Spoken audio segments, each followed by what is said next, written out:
Ever wonder if your avocado toast habit is actually setting you back more than maybe your grandparents see? Huh. Or maybe if that plant-based burger you had is, truly a health halo. Or just clever marketing, right? Wrapped up nicely. Exactly. Well, welcome everyone to the Deep Dive. This is where we cut through all that noise and really try to deliver the key insights you need to be properly informed. Yeah, and today we're pulling back the curtain on some, quiet revolutions happening all around us. Things driven by consumer choices. No, we're taking a deep dive into the latest trends and developments, and we're pulling our info straight from the Consumer 360 News Commentary, Consumer Trends and News. That's from June 25th, 2025. It's a great resource. It's based on the consumers.app website, which is just a brilliant aggregator of news articles on all things consumer related. Mm-hmm.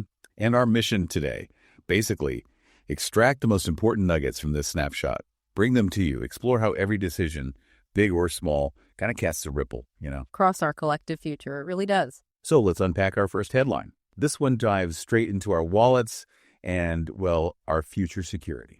Always a hot topic. Definitely. We're going to talk about generational differences in financial planning. Because let's be honest, who isn't a little curious about how their saving habits stack up? Right. This one's from Investopedia via MSN.com. Here's how old each generation was when they started saving for retirement.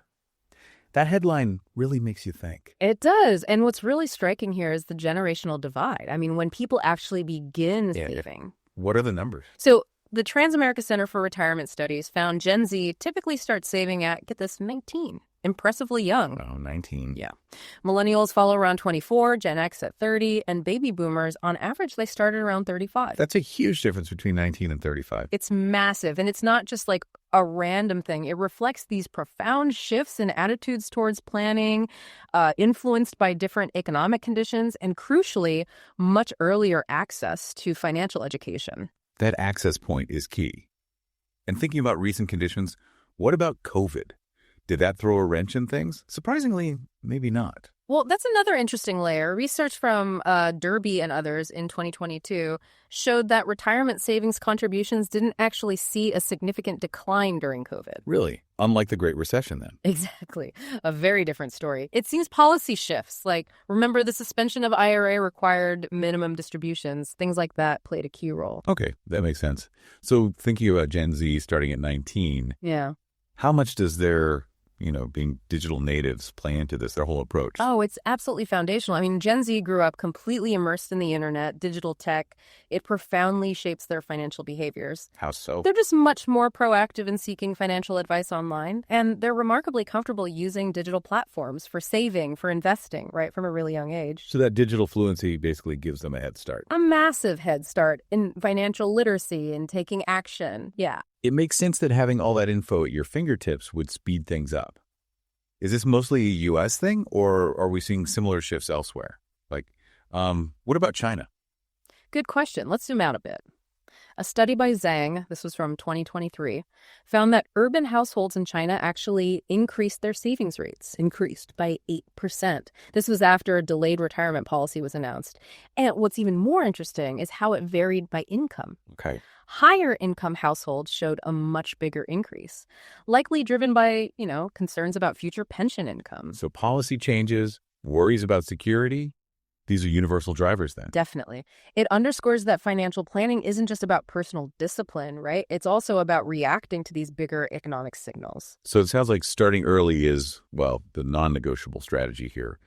What are the big hurdles then for, say, Gen X or boomers who maybe got a later start? Yeah, that brings up a really crucial point. The challenges for older generations like Gen X and baby boomers, they often face higher financial obligations. Like mortgages, kids' college? Exactly. Mortgages, tuition, maybe caring for aging parents. And they simply have less time, fewer years, to accumulate really substantial savings. Plus potential health issues, I imagine. That becomes a significant factor too, yeah. Potential health issues as they age. All these things together just make effective saving much, much harder. Which really reinforces why starting early is so critical. Profoundly important for long-term security. It really is. And it circles back to what you said about financial literacy.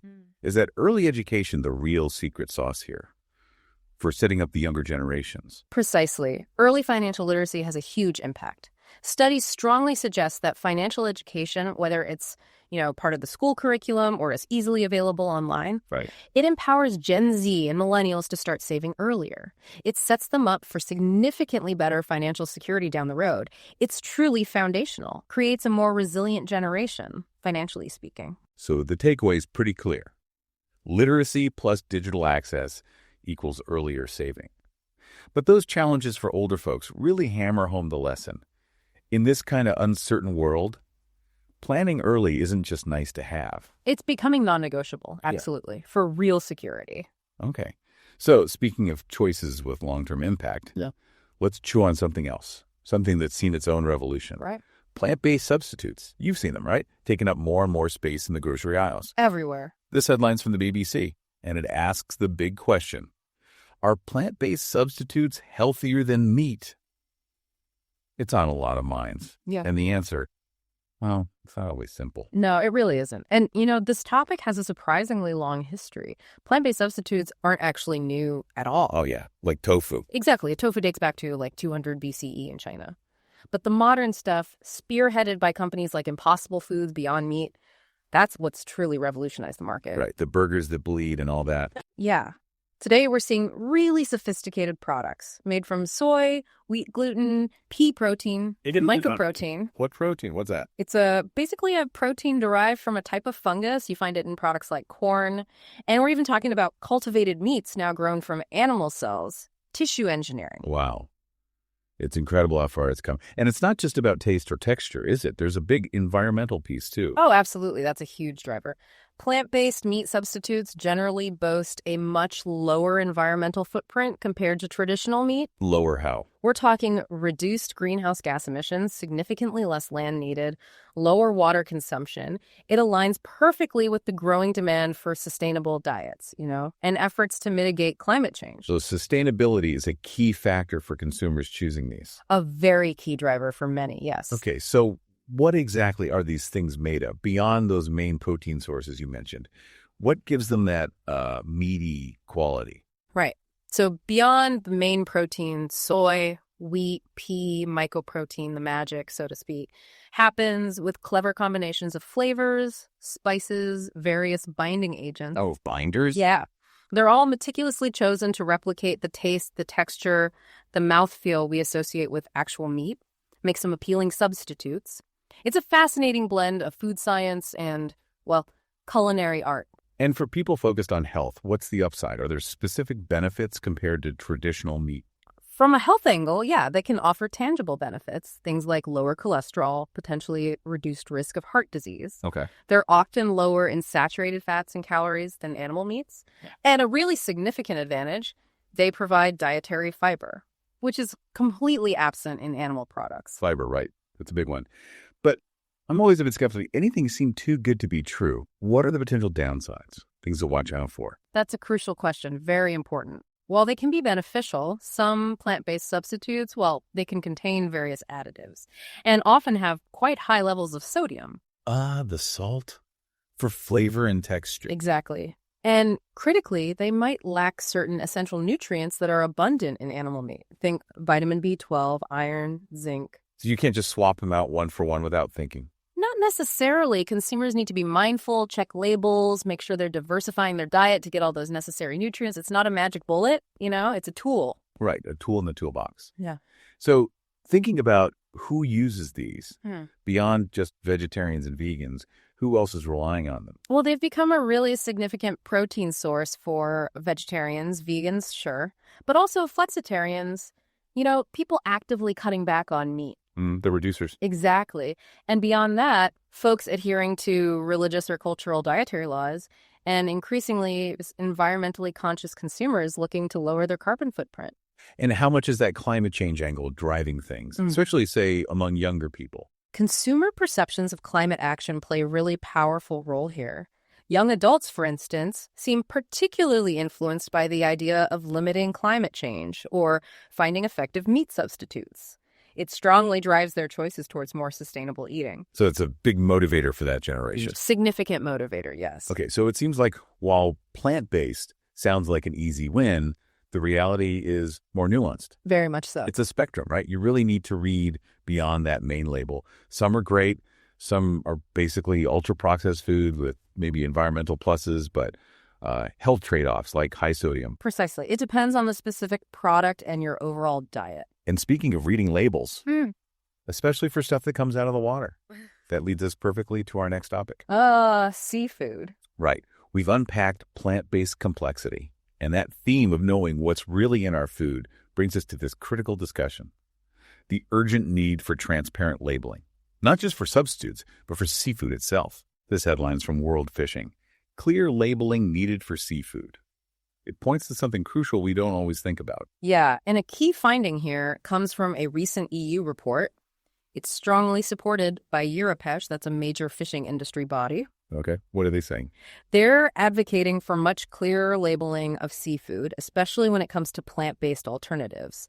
The core idea is just to prevent consumer confusion. Makes sense. It's about ensuring labels accurately reflect the content, the origin, making a really clear distinction between plant-based stuff and traditional seafood, basically empowering consumers to make genuinely informed choices. Totally logical. And with the huge global appetite for seafood, what does this mean for, the fish in the sea? Are we overfishing?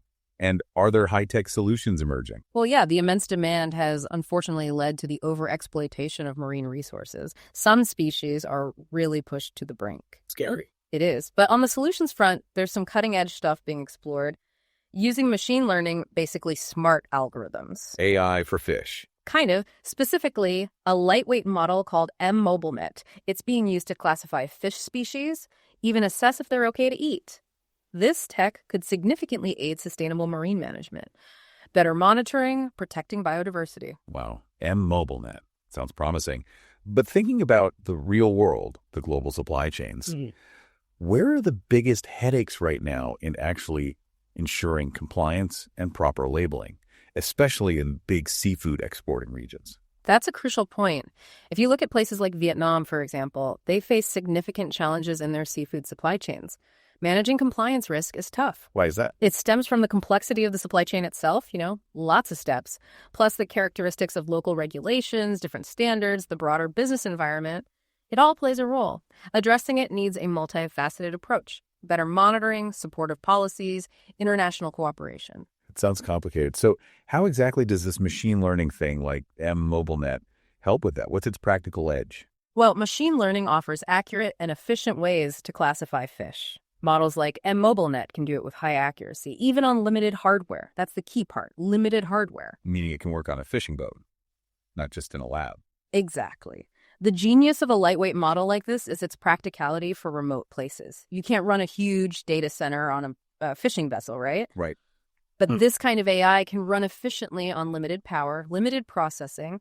It allows for real-time identification right there on the water, instant compliance checks, valuable data collection on fish populations. No need to beam everything back to shore first. That's actually really smart. And just to loop back to our earlier chat, how do plant-based seafood options fit into this bigger picture? Sustainability, ocean health. They fit in significantly. Plant-based seafood helps by reducing the overall demand for traditional seafood. That directly alleviates pressure on marine ecosystems. Takes the strain off. Exactly. And for consumers, these products can offer health benefits too. Often a protein source with potentially lower levels of contaminants like mercury, which can be an issue in some wild fish. So it's potentially a win-win. Planet and health. Okay. But given all this potential, what are the real-world hurdles? The practical challenges in actually getting these clear labeling standards implemented, especially distinguishing plant-based from traditional. Yeah, the challenges are definitely multifaceted. One big one is ensuring consistent regulatory standards across different countries, different regions. That's complex. Bureaucracy? Pretty much. Then there's potential resistance from traditional seafood producers who might, see plant-based options purely as competition. Understandable, maybe. And crucially, there's a need to educate consumers, helping them understand the differences, the benefits, fostering acceptance. It takes a lot of coordination. It really brings it back to consumer power, doesn't it? Knowing what you're buying truly matters. For your health, sure, but also for the health of our oceans. Yeah. Transparency, responsibility. In every bite, yeah. Okay. And speaking of data and personal choices, let's shift gears again to something many of us probably have direct experience with. Maybe even wearing one right now. I think I know where you're going. Wearables. This headline's from ABP News. From steps to sensors, how fitness evolved in the wearable era. It's pretty remarkable how these gadgets have become almost extensions of ourselves. They really have. And what stands out is just how ubiquitous they are now, how central they've become to managing personal health. So what are their main jobs, fundamentally? Primarily, they monitor key health metrics, right? Steps, heart rate, sleep patterns, calories burned. Devices like smartwatches, fitness trackers, they use sophisticated sensors to collect all this data. And give you instant feedback. Exactly. Immediate feedback. Helps users track goals, maintain a healthier lifestyle. They've truly transformed self-monitoring. The amount of data they collect is just staggering. Does this connect to the bigger trend of the Internet of Things, the IoT? Does that change what wearables can do? Oh, absolutely. The advancement of IoT has massively boosted the capabilities of wearables. IoT-based wearables have more sophisticated sensors now. They collect and process a broader range of data, connect seamlessly with other smart devices, your phone, your scale, whatever. Right, it's all connected. Which enables more advanced applications, health monitoring, personalized fitness tracking, even sports performance analysis. It deeply integrates health data into our digital lives. But with all that super personal data flying around, privacy must be a huge concern. What should users really be thinking about? That's a critical point, absolutely. Privacy. Fitness wearables collect vast amounts of personal data, very sensitive health metrics, daily activities, even precise location. Yeah, location is a big one. It inevitably leads to significant concerns. How's that data stored? Who actually has access? What about potential misuse by companies? Or worse, data breaches. Users are, quite rightly, increasingly aware and concerned. And are manufacturers addressing this? They're certainly working on it. Security and transparency are becoming bigger selling points. And thinking about the design, are these things actually easy for everyone to use? Or just tech-savvy folks? Has research looked into that? Yeah, recent scholarly research does highlight a notable gap there. While the devices are functionally advanced, there's still work needed on accessibility and usability for a broader audience. Researchers suggest applying universal design principles, making wearables more intuitive, more accommodating to diverse user groups, ensuring everyone can benefit regardless of, say, their tech proficiency or physical abilities. That makes sense. Accessibility is key. Now, I know for me, just seeing my step count pushes me to take the stairs sometimes. How exactly do these things motivate us, encourage behavior change? Well, they motivate primarily through that real-time feedback you mentioned, and also through really engaging data visualization, seeing your progress charted out. The graphs and rings. Exactly. Wearables help users set and achieve fitness goals, track progress over time, make informed lifestyle choices. That constant, immediate feedback loop, often gamified, encourages users to be more active, maintain healthy behaviors, turns abstract goals into something tangible. So what's next? What's genuinely exciting on the horizon for wearables? Any game-changing innovations? Well, the sensor accuracy is continuously getting better. That's always improving. We're also seeing significant integration with AI. Artificial intelligence. How? For personalized health insights, offering predictive analytics, maybe tailored coaching based on your data. Yeah. New functions are emerging too, like advanced stress level detection, continuous blood oxygen monitoring. Stress detection. Wow. Yeah. And companies are always heavily focused on improving battery life and just making them more comfortable to wear 2047, more seamless. And what about their bigger impact on the market, on how we behave as consumers? Are they fundamentally changing things? Absolutely. Wearable fitness devices have profoundly impacted the market. They've driven widespread consumer demand for health tech. They've become essential tools for fitness buffs, sure, but they've also influenced consumer behavior more broadly. How so? By making health monitoring more accessible, more engaging, deeply integrated into daily life. They've sort of democratized access to personal health data in a really remarkable way. It's incredible, really, how wearables have changed our relationship with our own bodies, turning personal metrics into something we actively track, respond to. It highlights the power of data in our lives. Empowering individual choices. Exactly. But for our final deep dive today, let's shift gears one last time to something maybe more contemplative, but just as relevant to sustainability. Something that's been around for centuries, long before sustainability was a buzzword. Okay, I'm intrigued. This headline's from the Better India. Before sustainability was a trend, how rural India was living it every day. That really makes you pause, doesn't it? It really does. And what's truly fascinating here is how rural India has, for so long, embodied sustainable living.